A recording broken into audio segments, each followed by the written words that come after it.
Welcome aboard, everyone. Simon here from the Whales of Wall Street. Today's topic, very quickly, around CBDCs, central bank digital currencies. Guys, the BIS, which is basically the Banking Institution or International Settlements. So BIS, the Bank of France, the Swiss National Bank SNB, have concluded a successful test between international settlements between financial institutions using a wrapped CBDC. So that would be a small w and then CBDC if you're looking for the correct terminology of that. So very interesting. BIS have been working on Project Jura, as they have been talking about other projects like wholesale, which we spoke about earlier this year, involving a number of other European banking institutions, including here in the UK. Many private companies, including Accenture, Credit Suisse, I can't remember how you say it, Natixis, R3, 6 digital exchange. That's a heavy project in itself, by the way, guys. Phenomenal exchange from the 6 company. Very much going to be very heavily involved in the background for national finance, I am sure of it. And also some mentions of other projects here as well, UBS. So there's loads going on here, guys, in the background. While we're being distracted with other things, I'm not going to mention the names because it will no doubt get algorithmized and shut down like my other video was put out the other day. You know when you're onto something, that's for sure. But anyway, so guys, yeah, this is obviously big news. We cover R3 Corda quite a bit, especially with Zimfin's integration of utilizing their nodes and XTC being used as a token. Let's just quickly look at the Project Jura video here, and we'll just conclude a few things after that, and we'll show you a couple of other clips, including a massive presentation AMA from people around the world, BIS, including people like Christine Lagarde and loads of other influential people, which has literally come out this morning. So let's cover that, but let's look at this project video first. So it was only a couple minutes, so do bear with us, and we will continue the conversation straight after.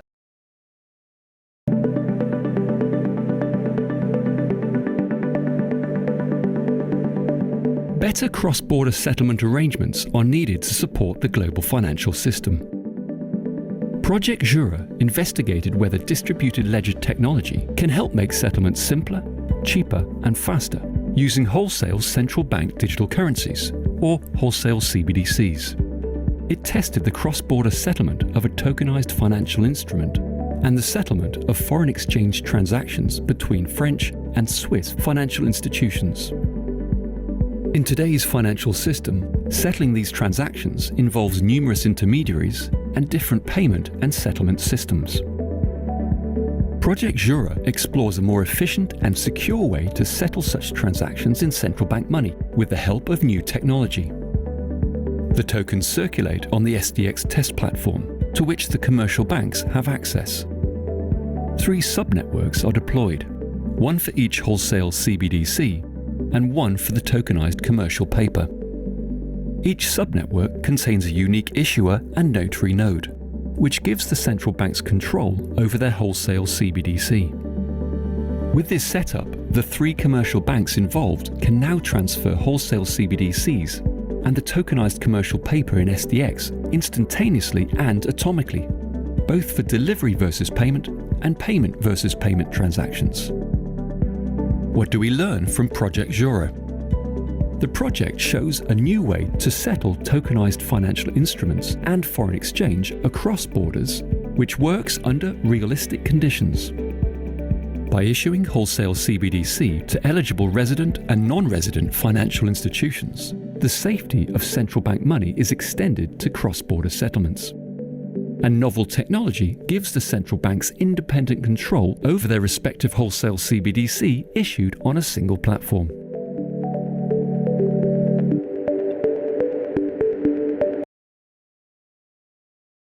Well, that was quite an interesting little introduction. There's a couple of other videos. I won't go through all of them, but do go check them out on the BIS website. It's a particularly interesting one here, certainly around towards the end, where it talks about the nodes and the dual notary nodes that are used via Corda R3 to infrastruct the aspect of security, but also the cross-payment mechanism using tokenization. Now, we talk about XTC, Zinfin being one of the key tokens linked with R3 Corda. I'm just wondering if XTC will be certainly one, if not the only, token used for the projects of cross-border payments in the future. We do have to obviously talk about the likes of Ripple, for example, XRP are doing similar things in regards to bridging and interoperability between countries worldwide, and they obviously are as well very much interlaced already with a lot of them, bar the SEC nonsense, which I do believe is an absolute fad anyway. I think the Americans are just trying to protect themselves and get ahead of the game, in my opinion, but we'll have to see how that comes out. You got things like Stellar Lumen, who are obviously powering the USDC. Whether that actually becomes the official kind of proper stablecoin and perhaps digital currency of US will be remaining to see. The storylines are quite interesting, to be honest. I love this topic. I think it's brilliant because obviously Jed from Stellar came across from Ripple with his ideologies and thoughts and stepped up his project, moving away from Ripple, but Ripple continued to fight and push for their ideas.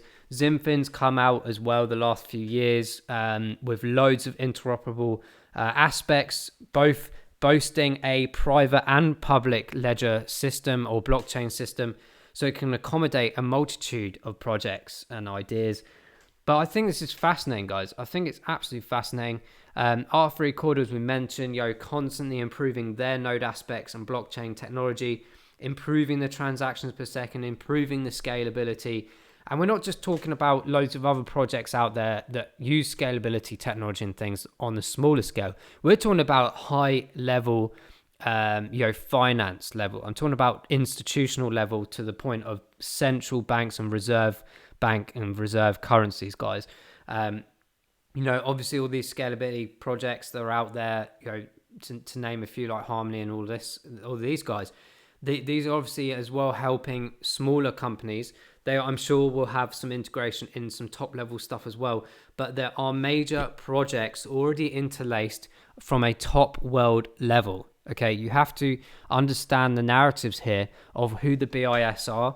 We have, like, here in the UK now, obviously the institution for the foundation of the digital pound, looking at developing the infrastructure of the digital currency within the UK. You've got this going on worldwide, and the BIS is very much a fundamental aspect of that. Go and check out this video that's launched this morning, very much interlacing a humongous amount of influential people across the world in finance. Of course, we also mentioned Christine Lagarde there right in the middle.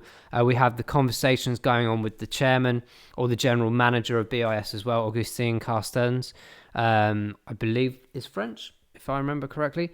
I do have to say, though, when you watch this, it's quite amusing in some parts. I mean, she's sat there with a Christmas tree and a European flag in her lounge by the looks of it, which is a bit... Where on earth does she store that when she's not using it? Or does it just stay out permanently? This guy here was quite amusing to me. He's stood in an auditorium looking very professional here, but then it zooms out to... I don't know where he's actually standing, to be honest. It looks like an adult's playground or something, but he's very much got a laptop stuck in the middle of the room, just sat there on a stool. So I'm not quite sure what's going on in this video. At some points I'm sort of sat there going, these people are actually managing this project.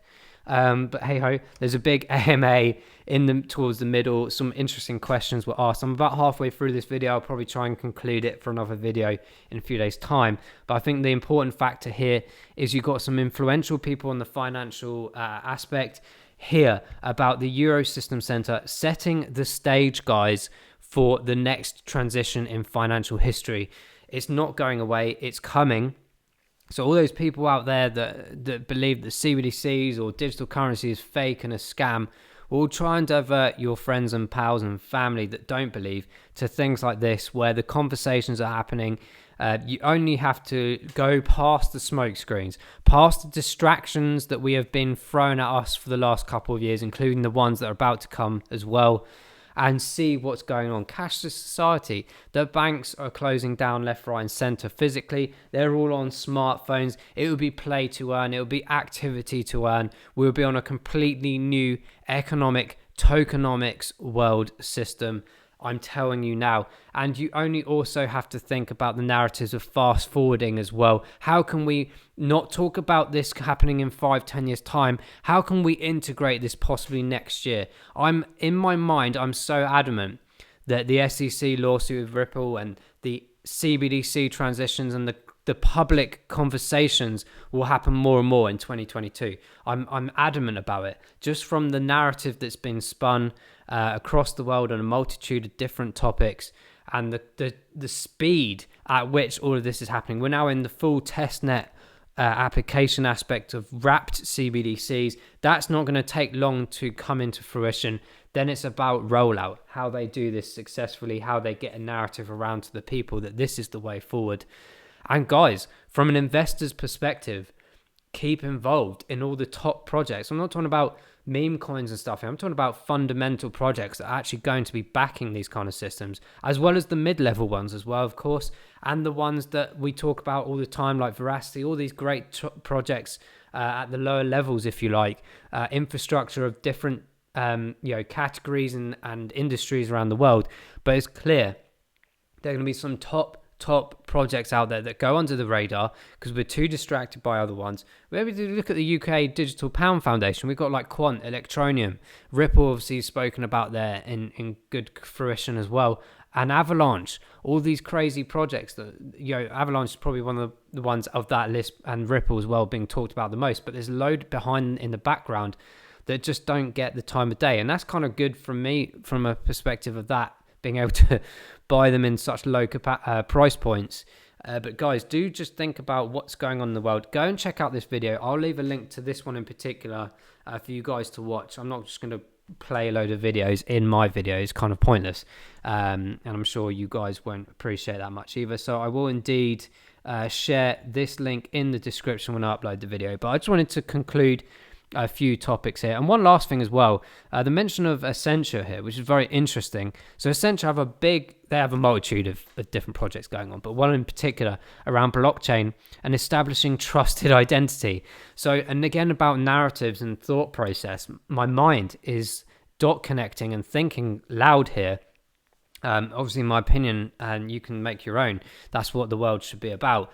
But for me, this is quite interesting. Obviously, digital identities, DIDs, are very popular right now. A very popular topic. There's a lot of projects talking about them. But Accenture being, again, a top-level company. I'm talking about a top-level project company in the world. It's all very well, all these crypto assets coming out left, right, and center. But when we're talking about ones that are very well known in the world already and already playing at the top, when these guys start talking about blockchain technology and digital IDs, my ears prick up. And it's very interesting. They're talking about obviously like passports, driving license, all these things being digital, you being able to prove who you are. And it's kind of actually in a way removing a problem where I think there's something like 2 billion people in the world are unbankable. Over 1 billion people don't have any form of identity for one reason or another. And they haven't been able to start their own business, or they haven't been able to get a house. And it's going to fix those problems. But there's also potential dark sides to it in terms of the control mechanism and this, that, and the other. You can and cannot do things because you haven't done this, you haven't done that. And it's all digitalized, it's all proven through blockchain.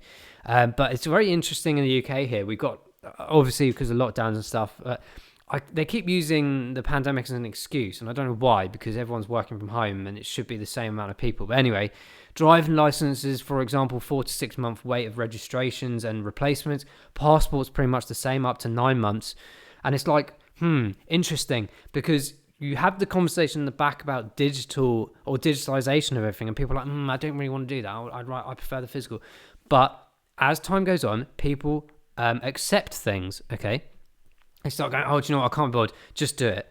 Cashless society, I'll never give up my cash. I've got people who are saying that to me for the last few years, and now they use their card. Now they use their phone. And they're the people that said that they would never do that. And they said that they would not want to use cashless society. But you get forced into it. It's the same with the digital identity and all of these things. There's good and bad to it both. But I just wanted to bring attention to these projects, to these solutions. Accenture isn't something that you can sort of like, you can invest in Accenture actually, to be fair, on the stock markets. But just keep an eye on projects very heavily related with CBDCs, and the infrastructure of the financial world, bridging interoperability, real fundamental projects in crypto sphere. We talk about most of them on our channel quite a bit anyway.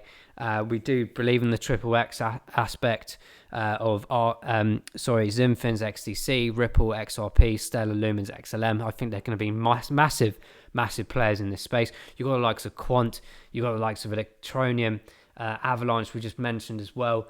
There's masses of them. Don't just get fully distracted by meme coins and this, that, and the other. Think about what's about to happen and what's going to happen when all these launch and the general public go, oh, I want to invest. And they go, which ones are they using? Trust me, these are going to happen in the next few years. And I certainly think something big will happen next year, especially around CBDCs.